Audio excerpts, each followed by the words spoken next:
getting the discount and then diversifying starts to build flexibility in your plan, because now you can just use the money whenever. And that's really valuable.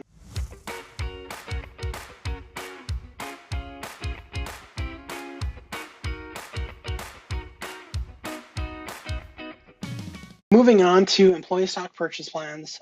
So an ESPP essentially is a way for you to buy company stock at a discount compared to the broad market.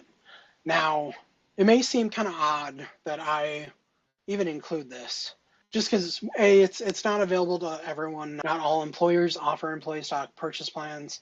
Sometimes they do offer it, but you have to be at a certain level to be eligible for it. But for those who do have it as an option, I actually think that is a better option before you contribute just to a taxable brokerage account. Now, I do want to be very clear in what I mean when I say this. If you're contributing to an ESPP, that does not mean that you should be, contributing to or towards it and then leaving the money in your company stock. That is not what it means. I actually believe, especially if you're already receiving stock outside of the ESPP, that your plan should be to make the contribution, and then as soon as that money is available, you immediately sell and diversify out of the company stock. Now, again, that's not going to be the right plan for everybody.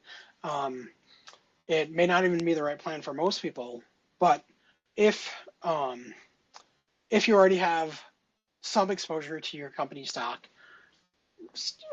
contributing and then diversifying out when you can makes a lot of sense, because it allows you to get the discount, which is usually 15%. Is that a big discount? No, but it's worth it at least it's worth it to get that, because otherwise you don't have any benefits at all with taxable brokerage accounts other than how the taxes work. At the same time, the amount that you can contribute isn't crazy big. If you add all these up, it does get to be a pretty big number. We'll look at that in a moment here. But if you're already doing all these things, 401k, HSA, maxing out 401k, doing the backdoor Roth, I think that is the next step on the hierarchy. And there's really two reasons for it. One is that you get that discount, which is helpful. And the second one is tax diversification. We'll talk more about that in a little bit here, but essentially tax diversification is having multiple buckets that get taxed differently, so that when you are withdrawing the money in the future, you can kind of choose how you get taxed. Maybe a third benefit that I didn't include here, but really is a benefit of ESPPs, is that it does start to increase your flexibility. With all of these other accounts, there is requirements on when you can take the money out and how you can use it and what you can use it for to meet the tax requirements. Like, it becomes complicated, right? The employee stock purchase plan really is the first account on this hierarchy where those really fall away. Like, there are requirements if you're trying to get long-term capital gains tax treatment. But as we said, that probably isn't the goal with an ESPP, or at least I don't think it should be. I think the goal really is getting that discount and getting out, right?